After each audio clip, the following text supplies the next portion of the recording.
Ju Park looked through her microscope in the quiet lab. She worked alone late at night, studying strange bacteria from the recent meteor shower. The soft hum of machines filled the room as she carefully took notes in her journal. A faint blue light suddenly filled the lab. Ju looked up, confused. The light came from nowhere and everywhere at once. Before she could react, the air shimmered and three tall beings appeared. They stood over 2 meters tall with skin like polished crystal. Their bodies seemed to glow from within, pulsing with an inner light. They moved with unnatural smoothness toward her. "What? Who are you?" Ju backed away, knocking over her stool. The creatures didn't speak. The tallest one raised a device that looked like a silver wand. A beam of light shot out, freezing Ju in place. She could still see and think, but her body wouldn't move. "Subject acquired," said one in a voice that sounded like glass chimes. "Female. Physically ordinary. Brain activity suggests higher intelligence." "Take her," said another. "The testing chambers are prepared." Jumu wanted to scream but couldn't. The lab around her faded away as a bubble of energy surrounded her. Then darkness. She woke up on a cold metal table in a room with glowing white walls. Her lab coat was gone, replaced by a simple gray jumpsuit. A band of metal circled her wrist like a bracelet. "Hello," her voice echoed in the empty room. "Is anyone there?" A section of wall slid open, and one of the crystal beings entered. Up close, Ju could see complex patterns flowing beneath its transparent skin. "I am Supervisor Kell of the Tuk Exploration Force," it said. "You are now property of the Tuk Empire." "People aren't property," Ju said, trying to keep her voice steady. "I demand to be returned to Earth immediately." The alien made a sound like breaking glass, possibly laughter. "Demands. Interesting. Most species show only fear at this stage." "Why did you take me?" Ju asked. "We study potentially useful species," Kell explained. "Humans have shown unexpected resistance to our initial probes. You will help us understand why." "And if I refuse to cooperate?" Kell moved closer. "Cooperation is not required. Understanding will be achieved regardless." The alien touched the wall, and part of it became transparent. Ju gasped. Beyond the wall was a massive chamber filled with cells. Each contained different creatures, some humanoid, others completely alien. All wore the same gray jumpsuit and metal bracelet. "You are not the first to join our collection," Kell said, though most others submitted quickly. Ju felt sick, but forced herself to think clearly. If these aliens had been watching Earth, they clearly didn't understand humans very well. "How long will you keep me here?" she asked. "Until we fully understand human resilience. Then we will decide if your species is worth preserving when we colonize your world." The alien left, and the wall became solid again. Ju examined her cell carefully. No visible doors. The walls glowed softly. The only furniture was a platform that seemed to be a bed and a small basin that filled with water when she touched it. The metal bracelet on her wrist was seamless. When she tried to slip it off, it tightened slightly, then returned to normal when she stopped pulling. "Stay calm," she whispered to herself. "Observe everything. Find weaknesses." Hours later, the wall opened again. A different Tuk entered with another human, a man in his 30s with tired eyes. "Companion assigned," the alien announced. "Isolation testing complete. Beginning social response assessment." When the alien left, the man looked at Ju with relief. "I'm Do-Yeon Kim, military engineer. Been here 3 months." Ju Park, xenobiologist. Just arrived. She hesitated. "Are there other humans?" Do-Yeon nodded. "About 20 that I know of. They keep us separated most of the time. Test our reactions to different situations." He lowered his voice. "These aliens think they're so superior, but they make mistakes. They don't understand humans at all." "What kind of mistakes?" Ju asked quietly. "They don't realize we're always watching them back, learning their technology. Their patterns. He tapped his temple. I've been mapping this place in my head, finding weaknesses. For the first time since waking in the cell, Juwu felt a spark of hope. Then we have work to do. Yes, Do-hyun said with a small smile. These Tak think capturing us was their right as superior beings, but taking humans, that might be the biggest mistake they've ever made. Juwu woke to the sound of the wall sliding open. 2 weeks had passed since her abduction. She had learned to tell time by the feeding schedule and the changing light levels in her cell. A Tak guard entered, its crystalline body glinting in the artificial light. Testing sequence begins now, it announced. This had become routine. Each day brought new tests of her strength, intelligence, or endurance. Today, the guard led Juwu and Do-hyun to a large chamber with several other humans. Juwu recognized Taewoo, a software engineer, and Minji, a physicist. There were 2 others she hadn't met before. Begin group problem-solving test, announced a voice from hidden speakers. The floor suddenly tilted, and water began pouring in from vents near the ceiling. The humans slid toward the deepening pool. We need to block those vents, shouted Do-hyun. Taewoo, give me a boost. As the others worked together to stop the water, Juwu noticed something interesting. In the observation booth above, 3 Tak watched intently. But they weren't looking at the humans' progress with the water. They were studying how the humans communicated and organized themselves. They're not testing our survival, Juwu whispered to Minji when they had a moment alone. They're studying how we work together.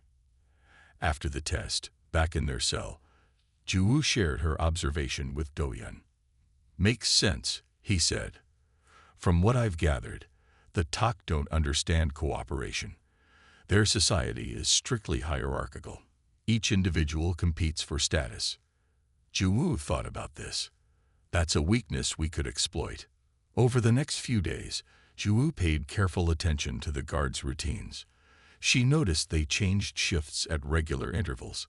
The guard she nicknamed Blue, because of his deeper blue coloring, always spent exactly 7 minutes checking the cell's systems before leaving. During one of these inspections, Juwu pretended to sleep while secretly watching Blue through barely open eyes. The guard pressed a sequence of patterns on the wall that looked random but followed a mathematical progression. That night, she whispered to Do-hyun, I think I can decode their door controls. But we need more information about the facility layout. I've been working on that, Do-hyun said. He pulled up his sleeve to reveal tiny markings scratched into his skin. It's a map. I've been adding to it every time they take me to a new testing area. Juwu smiled. The Tak think they're so clever, but they don't search us properly because they believe we're too primitive to escape. During the next group test, Juwu managed to speak briefly with the other humans. They had all been making similar observations. Taewoo had discovered that the metal bracelets they wore weren't just trackers. They were also translators that helped them understand the Tak language.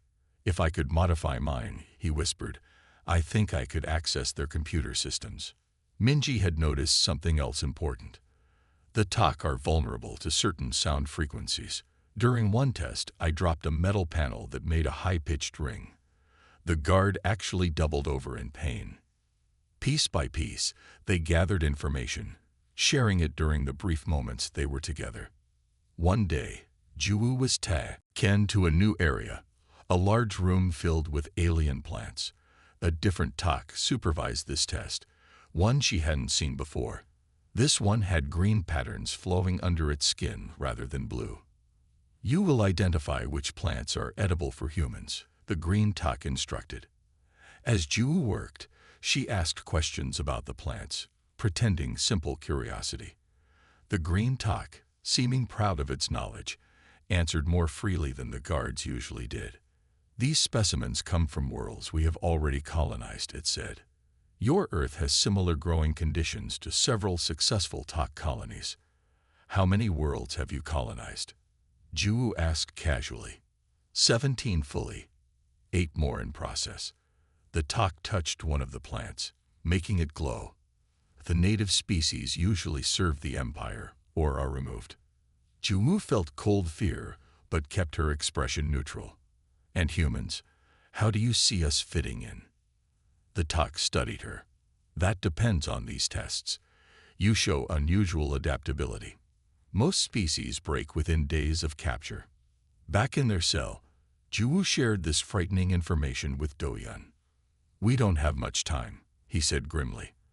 They're not just studying us. They're assessing how much trouble will be when they invade Earth. Juwu nodded. Then we need to show them exactly how much trouble humans can be. She pointed to the tiny gap behind their sleeping platform, where they had been collecting small objects. A piece of metal, fibers from their jumpsuits, a small container of liquid from one of the tests. It's time to stop being good test subjects, she said, and start being the nightmare they never expected. Juwu stretched her arms overhead, watching the ceiling lights dim for the night cycle. 1 month had passed since her capture. Today's tests had been particularly demanding, solving complex puzzles while the room temperature dropped steadily. They increased the difficulty again, Do-yun said quietly. They seem surprised we keep succeeding. Juwu nodded. I overheard 2 guards talking. They're moving us to a different section tomorrow, something called interspecies assessment. The next morning, guards led them to a massive circular chamber. Unlike the sterile testing rooms, this space contained various environments, rocky areas, pools of liquid, and patches of different vegetation. Most surprisingly, it contained beings from several alien species. Interact naturally, the Tok supervisor announced. Violence will result in punishment. As the guards retreated to observation platforms, Juwu and Do-yun exchanged glances. This was their first opportunity to meet other captives. Juwu approached a tall, slender being with scale-like skin and 4 arms. It regarded her cautiously. Hello, Juwu said. I'm Juwu from Earth. The being tilted its head. Suna, it replied in a whispery voice. From Keelan. Their conversation was difficult at first, but the translator bracelets adjusted to help them understand each other. Suna explained that her people had been under Tok control for 3 generations. They took our world's resources, Suna said. My people now serve as laborers in their mines. Throughout the day, Juwu met others. Keiju, a stocky being with metallic skin from a high-gravity world. Yunho, a small, quick creature whose 6 eyes constantly scanned the room. And Hyarin, a cloud-like entity that communicated through changing colors and patterns. When they returned to their cell, Juwu could barely contain her excitement. Did you see how many different species they've captured? She whispered. And they all hate the Tok. Do-yun nodded thoughtfully. Suna's people have technical knowledge of Tok systems. Kiju's species has incredible strength. If we could somehow work together. The interspecies sessions continued daily. Under the pretense of simple games and activities, Juwu began forming connections with the other captives. She learned that the Tok kept species separate because they believed different life forms couldn't truly cooperate. In Tok culture, alliances are temporary and based on dominance, explained Minho, an insectoid being with advanced mathematical abilities. They cannot comprehend genuine cooperation between equals. One day, while showing Suna how to play a simple Earth game with stones, Juwu whispered, My people are planning to resist. Would yours join us? Suna's scales shimmered, a sign of emotion. Most have lost hope, but some would fight if given a chance. Over the following weeks, Juwu and the other humans carefully built a network of allies. They developed a system of signals using games, body positions, and patterns drawn in the soil of the plant areas. Information passed from species to species, cell to cell. The major breakthrough came when Taewoo managed to modify his translator bracelet. By adjusting tiny components during a technology assessment test, he created a way to communicate with the facility's computer system. It's limited, he explained during an exercise period. I can access basic information but not security functions. The good news is they don't monitor these bracelets closely. They think they're too advanced for us to tamper with. Juwu smiled. Perfect. What have you learned? This facility orbits a gas giant in a system about 30 light-years from Earth.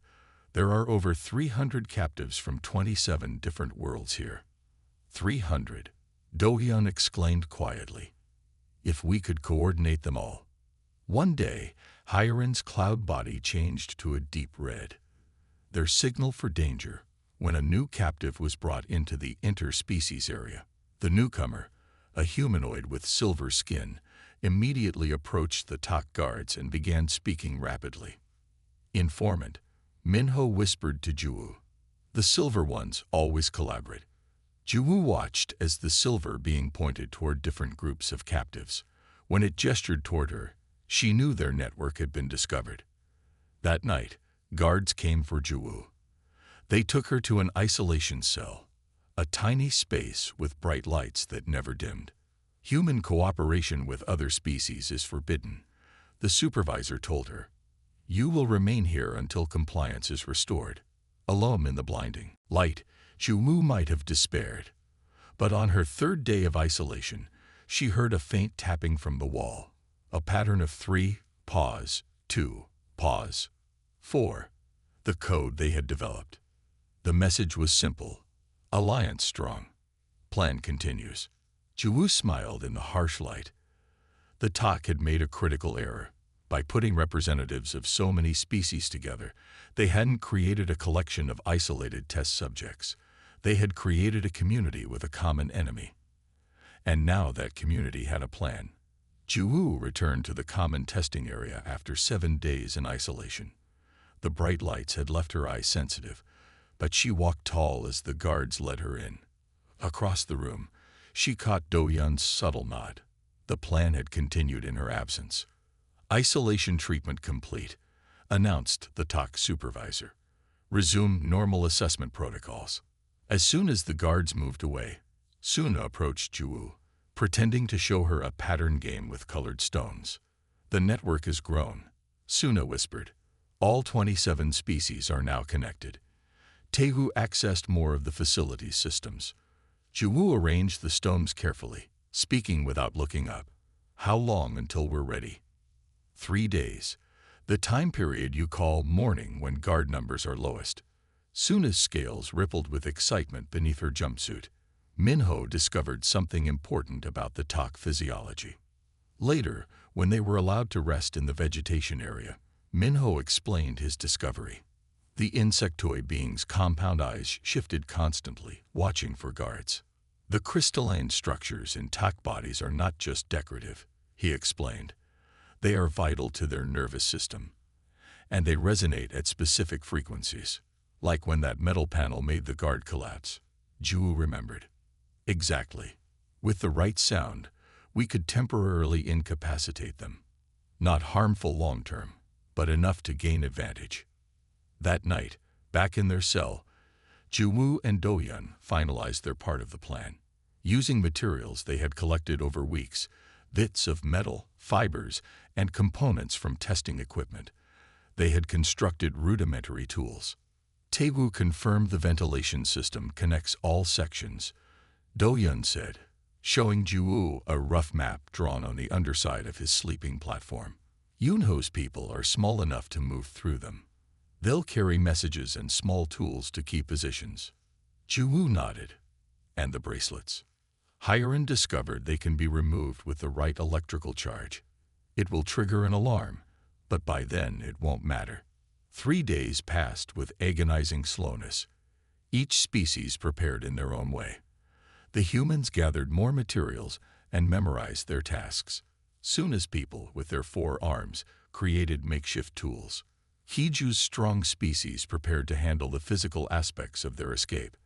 On the 3rd morning, Ju woke before the lights brightened. She touched the small device hidden in her jumpsuit, a sound generator Minho had designed using parts from the testing equipment. When the wall slid open for the morning meal, instead of a Tak guard, a small round object rolled into the cell. It was one of Yoonho's young, barely the size of Juwoo's palm. Ready, the tiny being chirped. All sections report ready. Do-hyun picked up the small creature gently. Tell them we begin at the sound. At exactly the time when guard shifts change, Juwu activated the sound generator. The high-pitched tone, just at the edge of human hearing, filled the air. In the corridor outside, they heard the distinctive sound of crystalline bodies falling. The cell wall controls no longer functioned with the facility in alert status, but they didn't need them. Kiju and 3 others of his species had positioned themselves in the central air processing unit. With their immense strength, they pulled apart the main ventilation hub, creating openings between sections. Alarms blared as captives poured from their sections into the main corridors. The few TOC guards still functioning found themselves facing not confused test subjects, but an organized resistance. Juwu and Doyun ran toward the control center, following the map they had memorized. Along the way, they passed scenes of carefully coordinated chaos, soon as people disabled security systems. Hiren's cloud-like body slipped through small openings to unlock doors from the inside.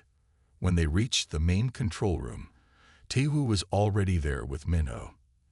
The TAC operators lay incapacitated on the floor, their crystalline bodies vibrating with the disruptive frequency. "We have control of communications and life support," Taewoo announced, his fingers moving rapidly over the alien controls. Minho figured out their computer language. "The TOC commander?" Juwu asked. "Secured by Kiju's team," Minho said. "They've taken the command deck." Juwu took a deep breath and sat at the main communication console. After everything they had endured, this moment felt almost unreal. With Taewoo's guidance, she activated the interstellar transmitter. "This is Dr. Juwu Park of Earth," she began, her voice steady, broadcasting on all frequencies to any civilization receiving this signal. "The TOC Empire has been abducting and experimenting on sentient beings from multiple worlds, including Earth. We have seized control of their research facility and have evidence of their crimes." She uploaded the data they had gathered, logs of experiments, plans for colonization, records of entire species reduced to servitude. "We request immediate assistance from any free worlds or governing bodies. The facility's coordinates follow this message." As she finished the transmission, Do-Yun touched her shoulder. On the monitors around them, they could see their allies securing different sections of the facility. Species that had been enemies on their homeworlds worked side by side. "We did it," he said quietly. Juwu nodded. "This is just the beginning. Now we need to hold this position and wait for rescue." She looked at the star map on the main screen, focusing on the small blue dot labeled Earth, "and warn our people what's coming." The TOC research station hung in space, its once pristine corridors now transformed. 30 days had passed since the uprising. What had been cells were now living quarters. What had been testing chambers were now meeting halls. The captives had become a community. Juwu stood on the observation deck, watching the stars. The massive gas giant the station orbited filled half the view, its swirling storms creating patterns of orange and gold. "Message coming in," called Taewoo from the communication station. "It's from the Coalition fleet." Juwu hurried over. After their distress call, they had received responses from 7 different civilizations. All had suffered from TOC expansion. All had sent ships. The message was simple: Coalition fleet arriving in 6 hours. Prepare for contact. A hand touched Juwu's shoulder. She turned to see Do-Yun, his face more relaxed than she had ever seen it during their captivity. "We should gather the council," he said. The council chamber had once been the TOC commander's private quarters. Now representatives from all 27 species met around a large table. Juwu took her place between Suna and Minho. "The fleet arrives soon," she announced. "We need to decide what to do with the TOC prisoners." The TOC commander and 43 others were confined to a secure section. Unlike their former captives, they were treated humanely, given proper food, medical care, and clean quarters. Some council members wanted harsh punishment. Others argued for mercy. The debate lasted for hours. Finally, Juwu spoke. "The TOC believed in their superiority so completely that they never imagined we could work together. Their greatest crime was seeing us as less than themselves. Let's not make the same mistake. In the end, they agreed. The Tak would face justice, but it would be fair justice, not revenge. When the coalition fleet arrived, led by a massive ship from Suna's homeworld, Jiwu and the council greeted them in the main docking bay. The coalition admiral, a tall being with golden skin, seemed surprised to find the former captives so organized. "We expected to find survivors in need of rescue," the admiral said. "Instead, we find a functioning government." "Necessity taught us many things," Jiwu replied, "including how to turn a prison into a home." The coalition brought news from many worlds. On Earth, Jiwu's disappearance and that of the other humans had caused alarm. When they learned of the Tak threat, nations had set aside their differences to build defenses and prepare. "Your world has been busy," the admiral told Jiwu. "They've developed new technologies, formed alliances with neighboring systems. The Tak had planned to make Earth their next colony, but now they'll find a fight they didn't expect." Dohyum finished with satisfaction. 2 days later, a special ship arrived, one from Earth. Jiwu could hardly believe her eyes when she saw the blue and white spacecraft dock at the station. 6 months after her abduction, she would finally see her people again. The Earth representatives included military officers, scientists, and diplomats. They brought messages from families and news from home. They also brought an official invitation for Jiwu. "Earth has joined the coalition of free worlds," explained Admiral Jin, the composed woman with gray-streaked hair. "We need someone who understands both humans and our new allies. Someone who has proven they can bring different species together." Jiwu looked around at her friends. Dohyun with his patient strength, Suna with her technical brilliance, Minho with his logical mind, and dozens of others who had become like family. "I'll serve as Earth's representative," she said, "but only if the others can come too. We work better together." Admiral Jin smiled. "That was our hope. The coalition needs people who know how to build bridges between worlds." The day before they were to leave for Earth, Jiwu visited the Tak commander in the holding area. The crystalline being watched her warily as she entered. "You're being transferred to coalition custody," she told him. "You'll be treated fairly." The commander's inner lights pulsed slowly. "Why did you not destroy us when you had the chance? That is what we would have done. And that's why you failed." Jiwu answered simply. "You saw differences as weakness. We saw them as strength." As their ship pulled away from the station, Jiwu watched through the viewport. What had been a place of fear was now a symbol of hope, the first truly multi-species community in this sector of space. Beside her, Dohyum pointed to a small blue dot growing larger on the navigation screen. "Earth," he said. "Never thought I'd see it again." Jiwu smiled. "It's changed while we were gone, and so have we." As Earth grew from a dot to a blue-white sphere, Jiwu thought about the journey ahead. The Tak Empire was in retreat, but other challenges would come. The universe was vast and often dangerous. But now they faced it together, not as separate species, but as allies who had discovered that their greatest strength lay in their differences and their willingness to stand as one.